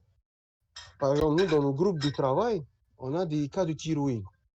On va prendre les 5 femmes qui ont des cas de thyroïde. Même si elles ont toute la thyroïde, elles sont toutes différentes. Et elles ne réagissent pas toutes de la même façon. Et justement, on n'a pas donné la même chose aux mêmes personnes. Et il y a des cas où on a donné que du CBD, des autres personnes où on a donné, justement, on a des variétés de fleurs où on a pu déterminer un taux de THC avec les analyses qu'on a fait ici, concrètement, en faire des huiles. Par contre, c'est ça qui nous est impossible de faire, c'est d'analyser le produit fini et de déterminer le taux de THC qui est dans le produit fini. Contrairement à ce qui se fait en importé lorsque l'on commande justement sur certains produits qu'on a ici, on fait des extraits en Suisse. Ensuite, ben, c'est le copain qui le fait. Il fait des mélanges comme des huiles essentielles. Là, on a des valeurs sûres, on a des valeurs précises, ce que nous, on n'a pas ici. Et donc, c'est là qu'on s'aperçoit que plus ou moins de THC n'est pas un facteur de réponse clair par rapport à une pathologie ciblée. Tu vois ce que je dis? Je ne sais pas si je Ok. m'exprime Non, bien en je fait dans comprends, le ouais. Si, délire. si, Hein. si, on comprend tout à Hein, fait. tu vois ce que Tout à je fait, dirais. grave. Par exemple, on va prendre un Doliprane 1000, un autre un Doliprane 500. Hein. C'est ça. C'est comment les gens ils réagissent en fait. C'est comment. Et ça c'est très important. C'est très, très, très important parce qu'aujourd'hui, l'effet qu'on peut voir aussi quand même aujourd'hui, c'est que les gens, ils vont bien parce que psychologiquement, ils ont travaillé aussi et ils le veulent. Hein. Et ils font des efforts. Ils ont fait des efforts à côté. Ils ont machin. Maintenant, la science, la médecine et tout ça, il n'y a pas d'effet placebo. Hein. C'est des effets où voilà, ça doit être direct, ça doit être concret et appliqué. Et aujourd'hui, c'est ça. Quand on achète du CBD en importation, c'est mis sur la boîte. C'est pour les douleurs, pour l'anxiété, pour le stress, pour avoir un meilleur sommeil. Donc concrètement, c'est ce que font les huiles. C'est l'aspect thérapeutique, on va dire, hein, qui va aider les personnes aujourd'hui. On n'en est pas encore au stade où, OK, on a trouvé un médicament qui s'appelle Pacaoïde qui guérit le cancer du sein. Tu vois ce que je veux dire? Ouais, ouais. Pas On une n'en est pas là. solution Très bien. miracle. Ouais. Ok, très bien. Très bien. Alors, on a une petite question du chat, parce que je vois que le chat réagit pas mal, parce que tu t'exprimes bien, et il se demande justement, est-ce que tu as pensé à te lancer en politique ou tu as déjà été Ah approché non, non, par non, non. la politique? Non? Non, non, non, non, non, non. Non, non, non. C'est moi qui m'approche d'eux. Hein? Non, moi, je vous encourage, j'encourage en tout cas tous ceux. tous ceux qui veulent faire de la politique à le faire. Non, moi, c'est pas mes ambitions, c'est pas ma motivation. Moi, c'est le cannabis. C'est le cannabis dans tous les sens du terme. Et le cannabis, c'est un secteur hyper varié, hyper riche. Je parlais aux copains là en haut, là à ma gauche. Tu vois, il faut qu'on discute de beaucoup de choses parce qu'on est encore dans le stade de la recherche. Et nous, on peut sortir notre cannabis, notre produit. Et ça, il faut en faire un atout. Le problème ici, nos politiciens, ils ont toujours été dans le mendier, tu vois, toujours mendier, demander à la France de l'aide, mais on n'a jamais rien développé. Je suis désolé, hein, tu vois, et on n'a pas développé nos matières grises de demain. Tu vois, ceux qui sont partis à l'école, c'est ça le problème. On ne vous laisse pas la chance, c'est dommage. Non, je ne ferai pas de politique à la question concrète, non, et il ne faut pas me poser cette question, les amis. Maruru, hein. Ah ouais, c'est pas de souci, c'est parfait. Donc, bah d'ailleurs, je me suis permis de faire un petit sondage pour voir un peu ce que les gens pensaient un petit peu de la légalisation du cannabis. Donc, j'ai sondé, fait un petit sondage voilà, que j'ai sous les yeux là. Donc, il y a une cinquantaine de personnes qui ont répondu, donc c'est difficile d'extrapoler ces résultats. Donc, je voulais juste savoir si les gens étaient pour ou contre. Puis, on a eu 50% de réponses hommes et 50% de réponses femmes, donc ça, c'est pas mal. Ce que j'ai demandé comme renseignement aussi, je voulais savoir à peu près leur catégorie d'âge. Et la majorité des répondants étaient âgés de 19 à 25 ans et plus de 30 ans. Donc c'est quand même intéressant. Ouais, Puis top. ben, 75% des gens étaient littéralement pour la Bon, légalisation du cannabis. On a eu surtout le thérapeutique qui est revenu. Donc les c'est gens ça. ont beaucoup parlé de ça. Et donc, Ça. du coup, j'ai une petite question, est-ce que tu penses que le thérapeutique, est-ce qu'il faut absolument que le thérapeutique soit légalisé pour que le récréatif puisse arriver à son tour? Ah ben, bien sûr. La question se pose même pas, hein, c'est une nécessité. C'est vraiment, c'est pas une question à se poser. Pour le thérapeutique, hein, moi, je le dis, c'est même pire, c'est une urgence. C'est une urgence médicale, c'est un problème de sanitaire, problème sanitaire. C'est une question de santé publique. Et à cette question-là, la réponse est pour le thérapeutique, c'est une obligation. Maintenant, est-ce qu'on doit passer par le thérapeutique pour légaliser les récréatifs? Excusez-moi, à l'heure actuelle, regardez, hein, légal ou pas, légal ou pas, les gens ils continueront à fumer. La question, est-ce que vous voulez continuer à vivre dans cette situation d'hypocrisie où vous savez très bien que si on veut parler de protéger nos enfants demain, si vous voulez éviter que votre fille ou votre fils aille s'acheter un stick, une boîte là-bas à Lucky, là-bas à la gare routière ou là-bas à Faha, on légalise, on met dans des endroits bien, comme il faut, avec avec l'âge Encadré. minimum requis, encadré et tout. Et vous éviterez justement à vos enfants d'aller s'en acheter avec n'importe qui et n'importe où. Donc, non, on n'a pas besoin de passer par le thérapeutique pour pouvoir légaliser récréativement. Voilà. La Exactement. question ne se pose pas. Hein, c'est ça. Mais par contre, euh, la question pour le thérapeutique, il faut plus la poser. Et puis, voilà. Faut envoyer la question tout de suite. Ok, très bien. Voilà. Non, mais ok, ce dont aussi on pourrait discuter, c'est que, ben, ouais, il y a tout le côté thérapeutique et tout, mais il y a aussi, au final, dans la légalisation, tout le côté, les opportunités économiques, qu'est-ce que ça apporterait? Et selon toi, justement, Énorme. qu'est-ce que ça apporterait comme opportunité, la légalisation? Ah, carrément, mais la légalisation du cannabis nous apportera que du bien déjà dans un premier temps. Ça nous permettra, un, de développer la recherche, ensuite de s'améliorer dans tout ce qui se fait déjà, à construire des écoles justement pour apprendre à nos jeunes une autre filière. Ensuite, les retombées, moi je mise pas trop sur le tourisme, hein, moi je mise plutôt peut-être sur un tourisme médical. Genre, il faut allier notre culture de massage et ainsi de suite avec ces monnaies, avec cannabis. C'est de nouveaux touristes qu'il va falloir essayer d'aller chercher. Et justement, dans ce monde de fous qu'on vit tous, ben, Tahiti, ben, on est là, on est cool, on est relax et faisant de ce petit encore lieu de paix, hein, quelque chose d'encore vivable, de respectable pour le monde entier, soyons une vitrine. On va pas aussi se mettre à mettre des gens à fumer partout comme ça. Non, même moi, tu vois, ça m'approche pas ça. Mais moi, l'autre aspect, mais vraiment, l'aspect, franchement, c'est la recherche, hein. Franchement, c'est la recherche. Et si nous, on développe Moi, comme je dis tout le temps, je vais faire de la Polynésie un laboratoire du cannabis. C'est énorme. C'est énorme ce que l'on peut faire avec le cannabis aujourd'hui. Et les opportunités, justement, de... Enfin, moi, je vais vous dire, on est dans la guerre du génétique. Hein. C'est-à-dire qu'il y a ce qu'on appelle des souches mères. Ils recherchent tous des souches mères pour essayer justement de les croiser avec des souches. Par exemple, moi, je sais, j'ai donné des graines par ignorance à des Canadiens, à des Américains, à des Néo-Zélandais. Aujourd'hui, c'était une erreur que j'ai faite peut-être, hein, mais aujourd'hui, des personnes se retrouvent avec des souches de Polynésie et en train de les cultiver chez eux pour justement les croiser. Sauf que pour me rassurer, je me dis, ouais, tu peux avoir la graine là-bas, mais il faut aussi avoir la terre, il faut avoir le climat, tu vois, il faut avoir des choses. Il y a des paramètres que tu n'as pas, que tu ne pourras pas justement reproduire. Et bien, dans cette guerre du génétique, à l'heure actuelle où on en est là, justement, c'est là où je veux mettre la Polynésie justement dans cette course-là, tu vois. C'est-à-dire développer nos génétiques ici en Polynésie.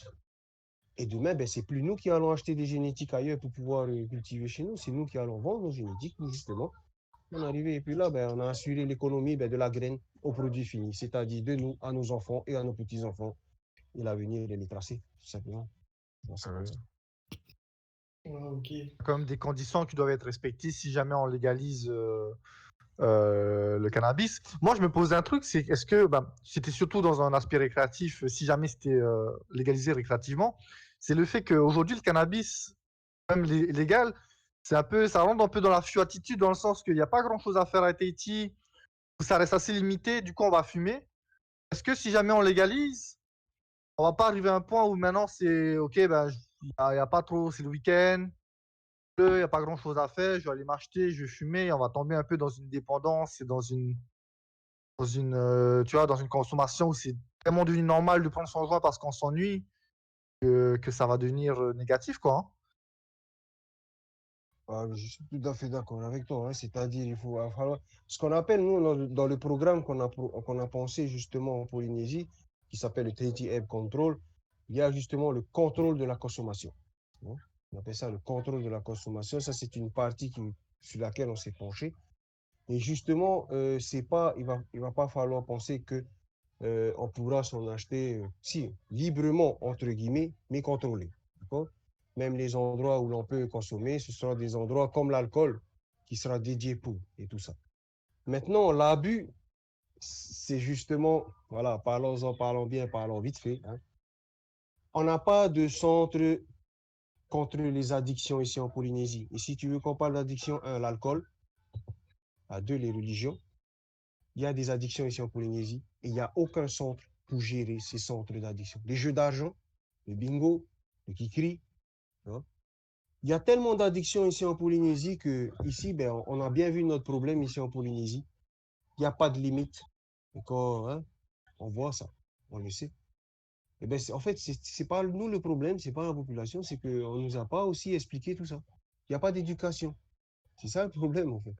Tout part de là, comme pour l'alcool. Aujourd'hui, le gros souci, c'est pas la consommation de cannabis ici à Tahiti, ni la consommation d'ice, mais c'est bien la consommation d'alcool, qui est aussi plus banalisée que la consommation de cannabis. Ça, on a pu voir, je ne suis pas expert, hein, mais on peut s'apercevoir, par exemple, pendant le confinement, que quand on a fermé l'alcool, ça touchait vraiment toutes les couches sociales, hein.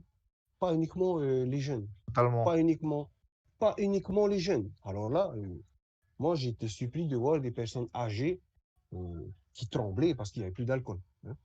C'est ça le problème. On n'a pas de vrai centre d'aide pour aider les gens qui sont malades dans l'addiction. Je pense que des gens, il y en a, ils sont conscients. Ils peuvent ils peuvent se prendre en main. On n'a pas aussi tout le temps besoin d'être là à nous dire ce qu'il faut faire. Hein. On n'est pas des petits-enfants, on est des adultes.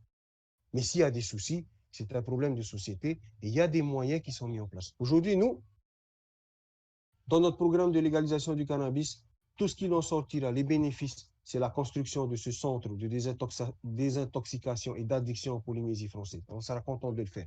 Ça sera notre plus grande, voilà, la concrétisation. S'il y a un objectif que j'aimerais atteindre, c'est celui-là. Parce qu'il en existe un. Mais je sais qu'il existe un projet La création de ce centre. dans les bacs du territoire, et ça fait 10 ans que c'est dans les bacs. Ils n'ont jamais sorti le dossier. Le terrain est prêt, il se trouve à Moria. Mais moi, je ne veux pas un centre de désintoxication comme en France, carré, des murs et tout ça, tu vois. Il faut faire des trucs qui sont adaptés à notre environnement. Par exemple, je pense au Fénois échiré. Aller dans la nature, aller dans la mer, aller dans ces centres. Et avec. Ici, j'ai un ami et justement, je vais travailler avec ce centre de jeunes qui sont des mineurs et qui ont commis des délits. Et quand je vous dis des délits, c'est des délits passibles de peine de prison. Aujourd'hui, c'est ce centre qui nous demande à nous de venir parler à ces jeunes. C'est le monde à l'envers. Et cet ami, en fait, qui est expert justement dans l'accompagnement de ces comportements, des problèmes de comportement. Et ensuite, il y a l'addiction et tout ça. Il est surdiplômé, mais les structures ici ne sont pas adaptées à sa formation. En fait, c'est un manque d'intérêt de notre santé publique de la part de nos politiciens, de dénigrer ce souci d'addiction, parce que moi-même, je vais être le premier à pas renier ça. Il y a de l'addiction, mon ami, je te jure que c'est ça. Même pour le cannabis, ça risque justement de déborder. On peut s'en occuper, mais ce n'est pas notre rôle de nous en occuper. Je suis désolé, ce n'est pas le nôtre. Mais on peut aider à le faire. Hein. Mais moi, je pense que avant de faire tout ça, c'est toute une éducation à faire. Et si aujourd'hui, la seule éducation qu'on a du cannabis, c'est ne fume pas, ça te rendra bête, ça te rendra idiot, vous ne faites que l'inviter à essayer. Il n'y a pas d'autre discours. C'est ça aujourd'hui qui fait aujourd'hui en Polynésie le danger. C'est la désinformation. Ok, c'est ça. Donc en fait, en soi, quoi qu'il arrive, avant même qu'il y ait une légalisation, on est obligé de passer par cette étape d'avoir des centres pour s'occuper justement des addictions des gens. Il vaut mieux régler ce problème d'addiction avant de passer, de légaliser avant de légaliser quelque chose de nouveau qui pourrait rendre des gens littéralement Ah addicts. ouais, déjà. Ce centre devait déjà exister à 10 ans et il n'y a pas à attendre, oui ou non, la légalisation. Il faut le faire pour d'autres problèmes d'addiction qu'on a en Polynésie. Ouais, carrément. Et puis après, si la légalisation du cannabis arrive, tout est prêt déjà. Tout est là. On a ce qu'il faut. Mais en soi, qu'est-ce qui leur manque pour que ça soit légal? Est-ce qu'il manque? Est-ce qu'il faut qu'une personne vienne avec un dossier concret, des chiffres et des résultats pour qu'ils soient convaincus et qu'ils se mettent à vraiment y penser à légaliser? Ou parce que je pense qu'ils sont littéralement conscients que légaliser le cannabis, ça va créer beaucoup d'emplois parce qu'il y a des gens qui vont fournir, il y a des gens qui vont planter, il y a les gens qui vont s'occuper des succursales. Puis il y a tout ce côté aussi ben, centre d'addiction et tout qui va venir avec. Donc qu'est-ce qui leur manque littéralement? Il leur manque des couilles. Mhm. Il leur manque des couilles, c'est tout. Je sais pas, mais voilà. C'est clair, tonton. Hein. Ils savent tout, ils sont pas bêtes. Et voilà, quand tu les regardes en face, en fait, c'est des beaux discours, c'est joli, mais ils n'ont pas de couilles. Ils n'ont pas de couilles. C'est tout.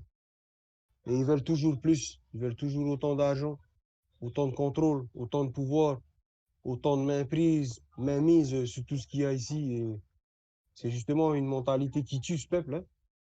Et en fait, c'est peut-être un peu ça notre souci, c'est que ce peuple-là a été soumis, comment on dit, sans vaseline, tu vois, sans douleur. On n'a pas connu ça. Donc en fait, on est à l'image ce peuple est à l'image de ce gouvernement. Il s'assoit, il attend, il fait rien. Hein. C'est ça le délire en fait. Si moi je pas, je vais plus essayer de comprendre pourquoi. Ils n'ont pas de couilles, deux, ils ont besoin d'encore plus de fric. Et trois, ils ont envie de rester là où ils sont et ils n'ont rien à foutre du peuple. Ils n'en ont rien Ouais. à foutre des gens qui vont. Même si une personne viendra demain, genre, je sais qu'il y a des investisseurs locaux qui sont venus nous voir et qui sont des grands hommes d'affaires. Si c'est un problème de financement, je peux vous dire qu'ici, il y a des entrepreneurs et des personnes qui aiment ce pays, qui aimeraient justement développer ce pays. Moi, je ne comprends pas aussi. Ah, si, j'ai compris. Ils sont restés dans leur confort trop longtemps. Ils sont sur leurs acquis. Ils ne changeront pas. Ils ne changeront pas. La vieille école politicienne ici, il n'y en a pas deux. Ils ont tous mangé dans la même soupe. Eh ben, aujourd'hui, c'est la France qui paye.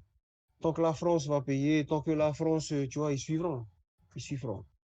Il n'y a pas une réelle volonté de vouloir développer ce pays, de vouloir développer et de vouloir que son peuple, en fait, et que ses habitants puissent avoir un niveau de vie respectable. Les entrepreneurs du tourisme, pendant 10 ans, n'ont jamais atteint de nombre record de fréquentation touristique ici. Ils sont restés ce qu'ils sont aujourd'hui. Aujourd'hui, c'est eux qui morfent. C'est les entrepreneurs qui sont en train de souffrir actuellement. Le peuple, ça va encore. Hein. Je peux vous dire, ça va encore. pour une grande partie. On a encore la solidarité ici. On a encore les familles qui sont là. Je pense que pour les étudiants, je peux comprendre pour vous qui êtes loin, hein, je l'ai vécu moi-même. Là-bas, on est tout seul. Et on se recherche entre Polynésiens que nous sommes, hein. Et là, on fait plus de distinction de quoi. C'est nous, on est un. Mais ici, au Fénois, il n'y a plus ça. On n'est plus un, en fait. On est une couleur politique ou je sais pas, hein. Mais si nos politiciens faisaient juste cette annonce où tout le monde, justement, devrait, et on le fait, le peuple suivra et la France ne nous dira rien. On n'a plus ce taroué, on va dire, les amis. Il n'y a plus ça. Et eux, ils entretiennent ça. Ils s'entraînent justement, ils veulent qu'on reste comme ça. Ils veulent qu'on reste divisé. Donc, ils savent tout, mon ami. Ils savent tout sur le cannabis. Ils savent qu'ils se feront des couilles en or, mais hélas, comme ils n'ont pas de couilles, mais ils se feront jamais de couilles en or. C'est tout. C'est pas compliqué. Ouais, ouais, c'est vrai qu'il y a deux aspects un peu, parce que c'est vrai qu'il y a le gouvernement qui peut vouloir se faire de l'argent et donc du coup légaliser ça et vendre du cannabis cher, ou le gouvernement qui veut sortir vraiment tout le monde de la merde et ben, vendre du cannabis à un prix raisonnable, qui comme ça déjà les dealers pourront plus vendre, mais aussi pourront avoir potentiellement un travail lié à ça, parce que ça créera beaucoup Tout à fait. d'emplois. Tout Donc, à fait. On parle de 30 000 à 20 000 emplois en France. Ici, ça, on peut tourner à 10 000 à 20 000 emplois directs et indirects, concrètement. L'étude de marché a été faite. Donc, en fait, tout va répondre à, tous les pignons vont se mettre en marche. Et du coup, il y a plus d'autres schémas. Il y a plus d'autres schémas. On travaille en France avec les syndicats. Les fournisseurs, les partenaires sont prêts à travailler avec nous. C'est juste un oui qui reste sur le papier, une autorisation de le faire. Même à titre expérimental pour une durée de 2 ans, c'est ce qu'on demande au moins. On n'a pas dit qu'on va le faire tout de suite, mais laisser faire au moins pour essayer de voir. Si on n'a pas essayé, ben on va tous avoir des idées reçues. Et ces idées reçues-là, ben, elles ne changeront pas. Il faut que justement on fasse, que les gens voient qu'on peut le faire. ok, ok, très bien. Donc, on a une bonne question dans le chat. Est-ce que tu penses que la légalisation, ça peut être bénéfique pour le tourisme, étant donné que le tourisme, il me semble que c'est l'une des principales sources de revenus du pays. Est-ce que tu penses que légalisation du cannabis et tourisme, ça peut aller ensemble?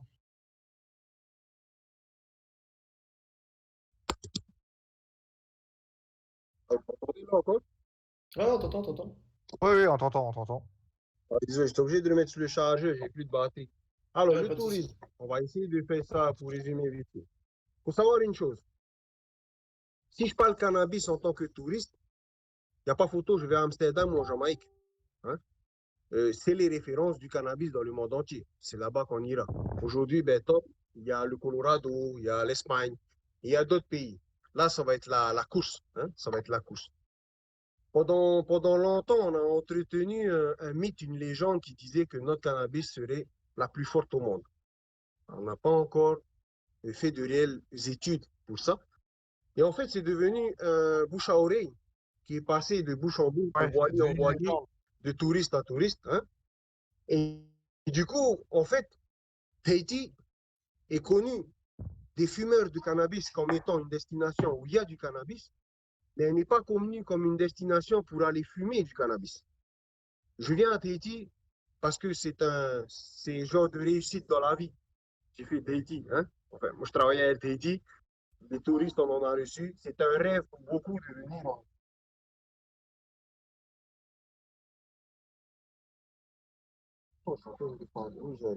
Donc, du coup, les touristes, quand ils viennent à Tahiti, c'est la concrétisation d'un rêve, hein, une lune de miel ou tout ça. Et après, ben, on s'aperçoit ici, ben, tout le monde fume en fait. Même deux ingénieurs qui viennent se marier, viennent à Tahiti, ils voient, ils vont voiler. Il nous manque quelque chose. Ouais, c'est quoi, le spliff? C'est direct, c'est ça, hein. Mais ils vont pas, c'est pas automatique ou systématique que tu viens ici à Tahiti pour ça. D'accord? Maintenant, si on veut en faire un argument de vente ou un argument marketing dans le tourisme, il va falloir se déclasser, les amis. Il va falloir vraiment jouer le grand jeu. Parce qu'à ce petit jeu-là, déjà dans le thérapeutique, on est assez en retard. Donc dans le récréatif, il va falloir vraiment, vraiment mettre là, hein. Parce qu'on ne va plus planter comme tout le monde. Ici, à Tahiti, on achète tous dans le même magasin, avec le même vendeur. Le vendeur, il connaît tous les planteurs de Polynésie, tu vois. on utilise presque les mêmes produits pour cultiver et tout. Non, on ne se différencie pas au final de ce que l'on produit, puisqu'on répond à une simple demande économique et ce qu'on appelle une économie qui nourrit. On n'est pas dans une culture, tu vois ce que je veux dire. Très peu, il y en a, ça existe, hein, mais très très peu. Et ben voilà, si le sujet du tourisme récréatif par rapport au cannabis est possible, ma question est oui. Est-ce que ça sera un enjeu pour faire augmenter la fréquentation touristique ici en Polynésie? Joker, je sais pas, Joker. On devrait pas compter dessus. On devrait pas compter dessus. Ah, il En soi, faudrait si, paramétrer la voiture. ouais, c'est sûr. C'est vrai qu'à côté d'Amsterdam ou des Jamaïques, bientôt, là, les États-Unis vont légaliser ça. C'est sûr qu'il faudra bosser pour tirer son épingle du jeu, quoi. Ben, c'est vrai, ben, quand on regarde Amsterdam, Hein. eux aussi, ils en ont marre des gens qui viennent là de chez eux juste pour fumer, quoi. Tu vois, il y a il y a des effets négatifs, des effets positifs. Nous aussi, je me vois mal, Bora, avec nos plages. Moi, je Ouais, peux fumer, tu vois, mais après, voilà, hein, tu vois ce que je veux dire.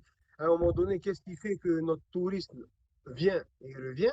Après, quel type de tourisme on veut? Quel genre de tourisme on recherche?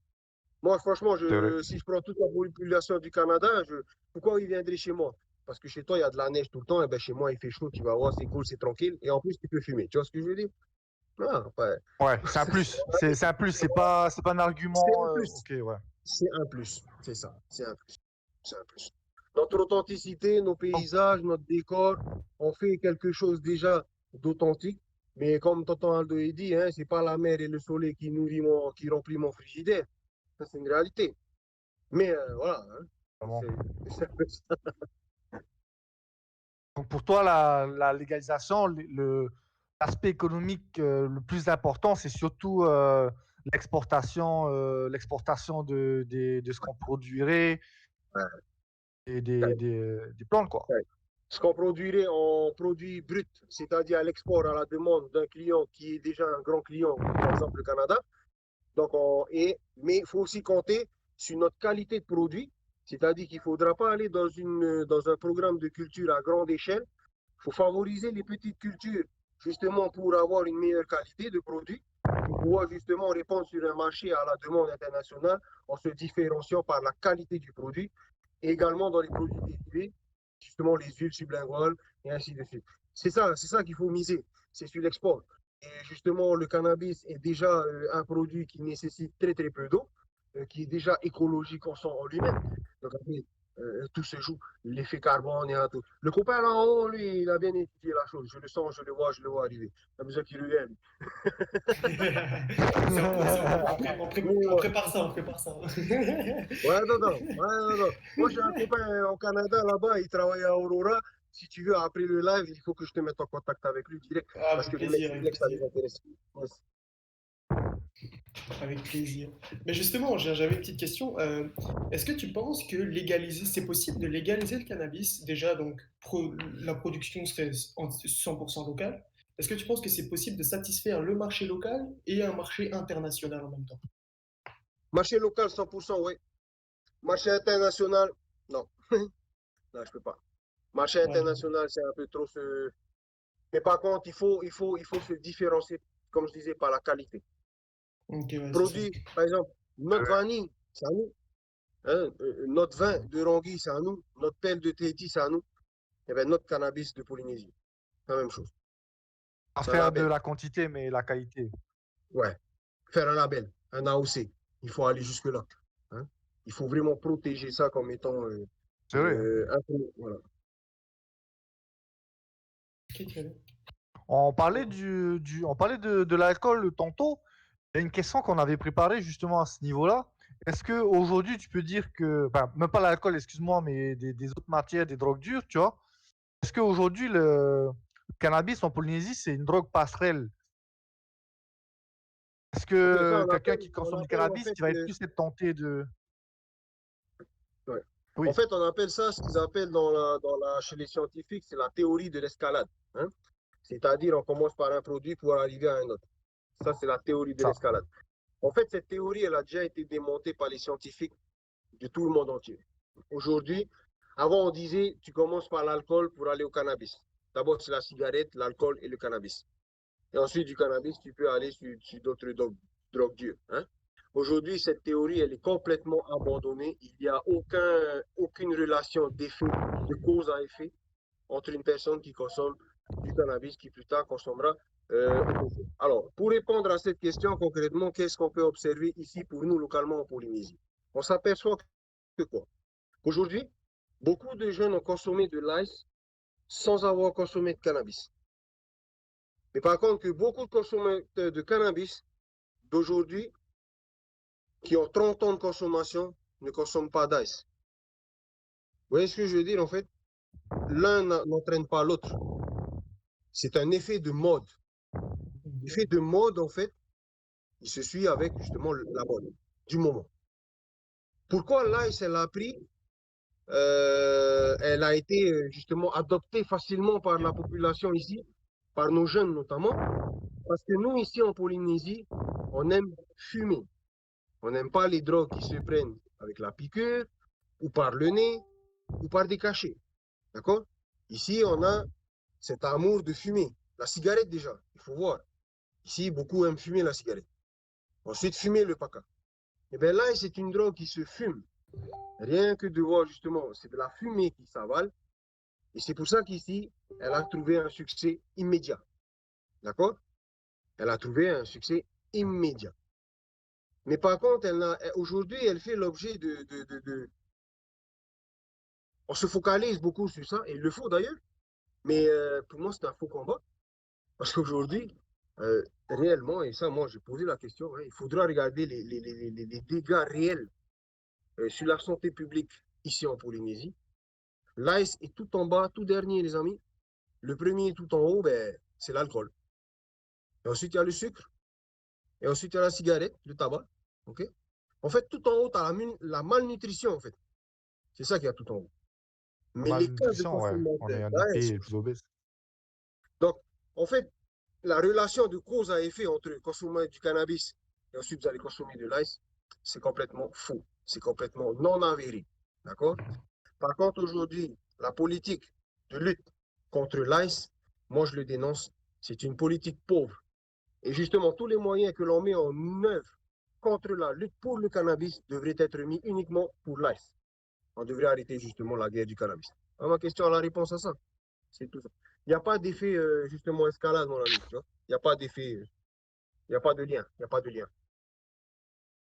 Moi, ce que j'avais vu, c'était la des études, c'était que ceux qui disent le cannabis, enfin dans les autres pays, ils vendent aussi l'ice. Fait qu'en fait, c'est à force de fréquenter les mêmes dealers que le dealer va un jour te présenter avec l'ice.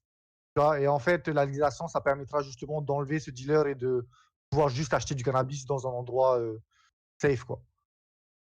Est-ce que ça se passe Ah, comme mais ça ou c'est quelque chose qui est... ah non, mais il est certain que le dealer de paca d'aujourd'hui est devenu aussi le dealer d'ice. Hein. Aujourd'hui, le dealer de C'est paca, il ça. ne te propose pas que du paca, hein, il te propose aussi de l'ice aujourd'hui. Hein. Et ça, tout le monde le sait. L'ice est arrivé dans les marchés aux mains des petits dealers, c'est retrouvé entre les mains des enfants et des plus jeunes, et ainsi. Donc, en fait, ce qu'il faut comprendre aujourd'hui, c'est qu'en fait, on répond à une demande. S'il y a de l'ice qui circule, c'est qu'il y a une demande. D'accord? Et c'est cette demande-là, justement, c'est là que on revient sur ça. Lorsqu'on trouve un jeune consommateur d'ice, regardez quel parcours il fait réellement. Hein. Il n'y a pas d'aide réelle pour l'aider à s'en débarrasser, en fait. C'est ça le centre de désintoxication. Et il sert à ça, en fait. Et aujourd'hui, les campagnes que l'on mène contre la consommation d'ice, hein, eh ben, nous, on peut observer une chose. C'est justement, ils ont tous ce discours d'allier consommation PACA à consommation d'ice. Et ce discours-là, il est obsolète. Et aujourd'hui, justement, la jeunesse, elle comprend mieux les choses. Elles font la différence entre quelqu'un qui fume de l'ice et quelqu'un qui fume du cannabis. Et même quelqu'un qui boit de l'alcool. Donc aujourd'hui, c'est beaucoup ça. Il y a des études qui se font, mais loin de la réalité de ce que nous, en tout cas, on peut voir, nous, à l'association, hein, je peux vous dire ça. Avec le peu de personnes que l'on a rencontrées, par exemple, on se rend bien compte que Paca, c'est Ice. Ice, c'est Paca. Et là c'est un autre combat là, qu'on est en train de mener avec les jeunes. Ah, ouais. Mais c'est dommage. Voilà, hein, c'est ça. Moi, j'avais une petite question par rapport à ça. Est-ce que tu penses que la légalisation du cannabis aura un impact positif ou négatif sur la consommation d'ice? Est-ce que ça va augmenter? Est-ce que ça va totalement l'arrêter? Alors là, je peux pas. Déjà, il y a une question que est-ce que la légalisation va éradiquer le trafic de cannabis? À cette question, non? Ça, c'est Le une trafic question. d'alcool, il existe Ça toujours, même dépend. si l'alcool est Ça... légal. Le trafic de cigarettes, il existe même si la cigarette est légale. Donc, rien n'empêchera justement le trafic de cannabis illégal de continuer lorsque ça sera légal. Maintenant, C'est vrai. justement, est-ce qu'il y a un impact sur la consommation d'ice? Je répondrai comme on l'a mis en bas, hein, il n'y a pas de lien, il n'y a pas de cause à effet.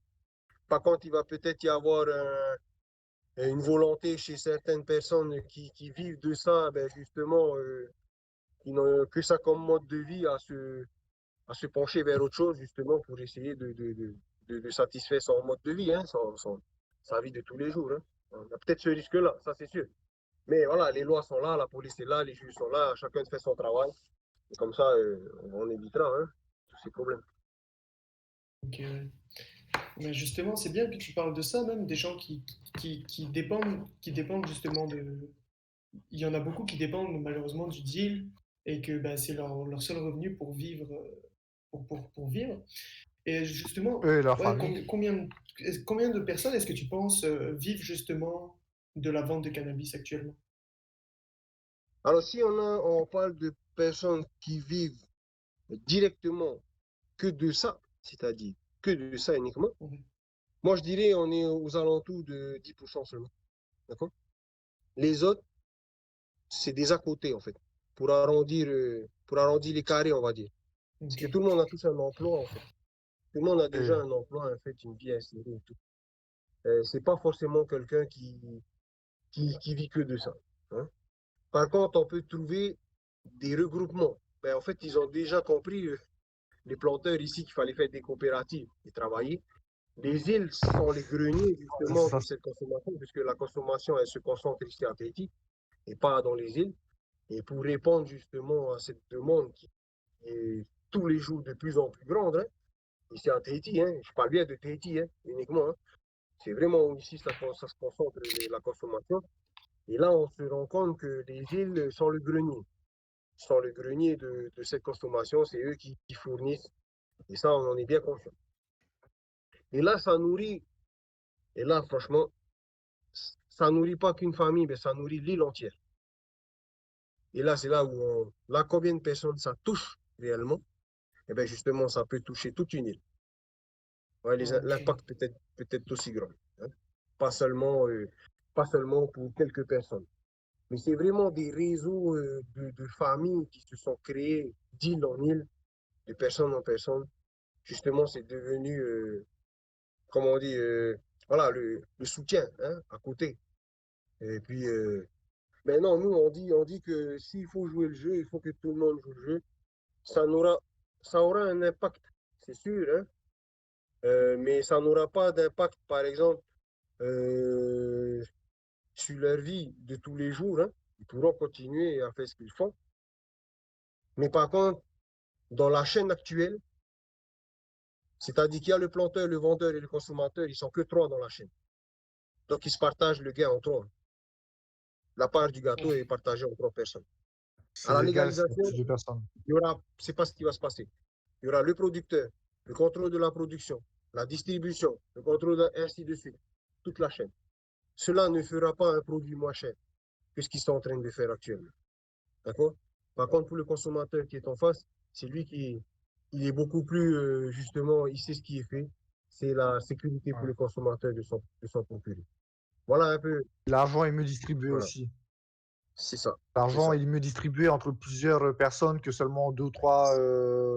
c'est ça, c'est ça. Donc, moi, je dis l'impact, il n'est pas aussi conséquent, mais c'est clair que s'il y en a qui parlent d'impact conséquent sur ce qu'ils ont depuis, ben voilà, ils sont que trois à se partager le gâteau. On se comprend, hein? Parlons peu, parlons bien. C'est comme ça. Non, totalement. Hein.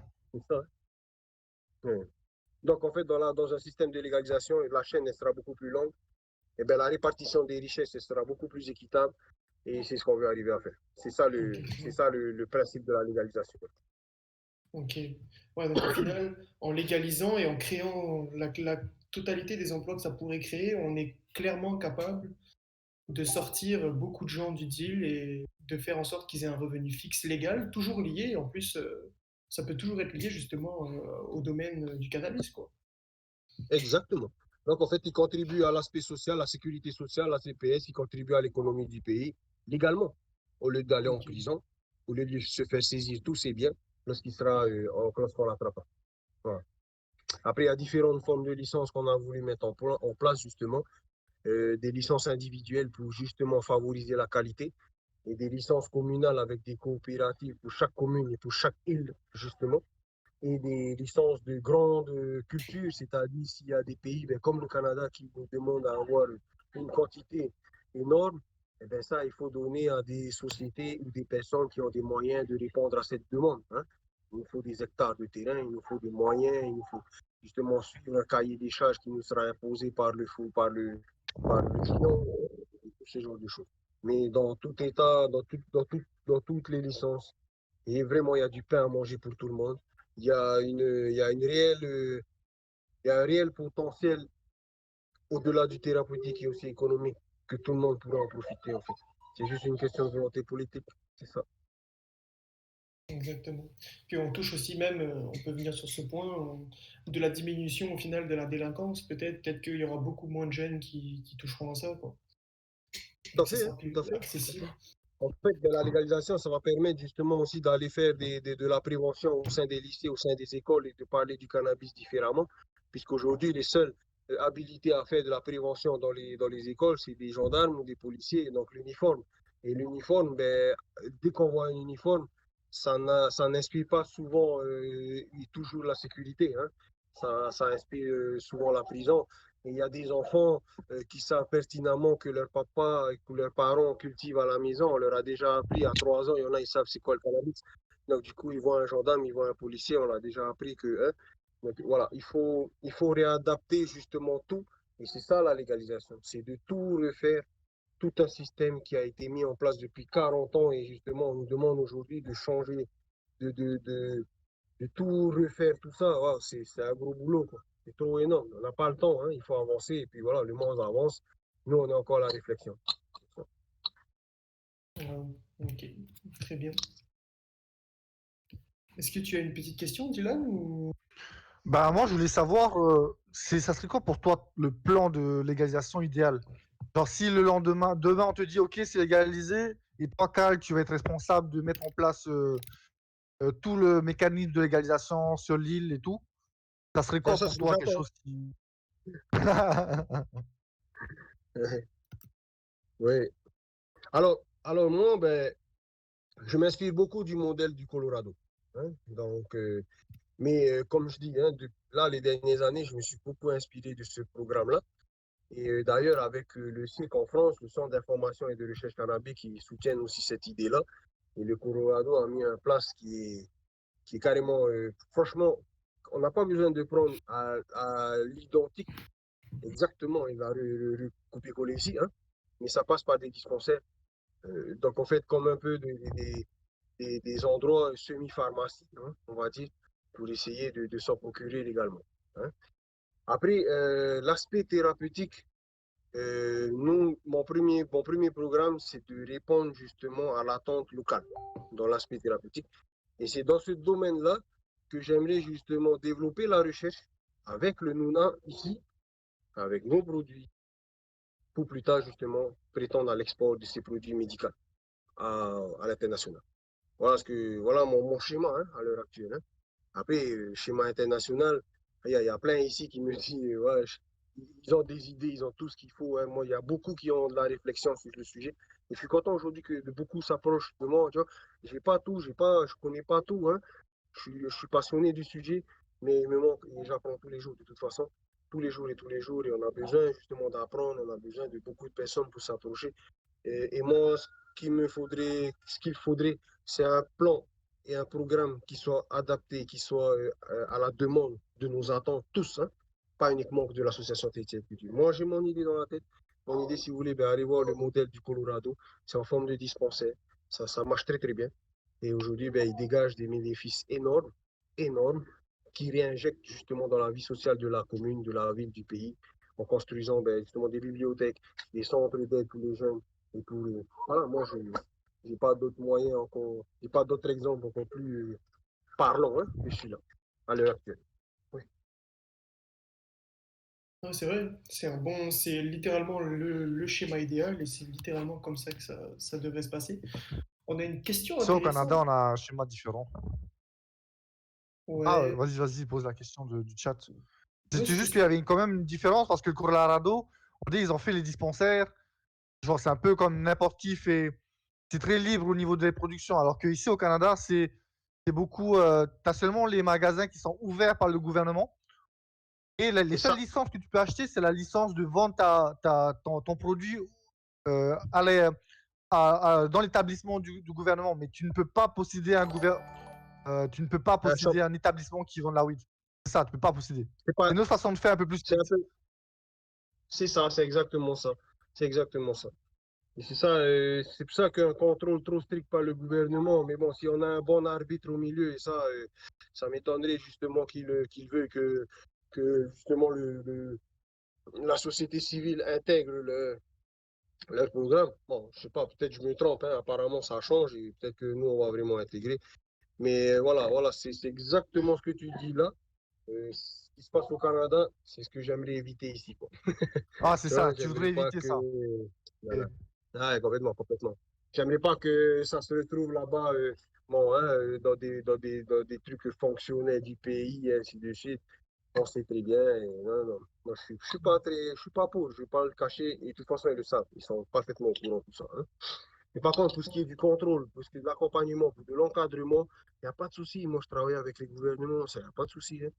Il n'y a pas de souci pour ça. ouais, c'est très bien. C'est clair que c'est le but au final, c'est que tout l'argent que ça va générer, c'est de le C'est de le redistribuer pour. redistribuer. C'est ça, littéralement. C'est On est ça. d'accord. C'est ça.